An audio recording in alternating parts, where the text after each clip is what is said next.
మీరు బాలకృష్ణ కాంపౌండ్ కదా విశ్వక్షేణ్, ఇప్పుడు మెగా కాంపౌండ్ నుంచి ఆయన ఎలా వచ్చారు అని చాలా చక్కగా సమాధానం చెప్పాడు.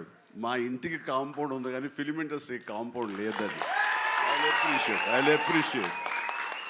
నిజమే, ఇక్కడ గిరుకు తీసుకుని ఎప్పటికప్పుడు ఏ హీరోలుగా హీరోలా ఉండే రోజులు నిజంగా ఉన్నాయి, లేకపోలేదు. షూటింగ్ల వరకే.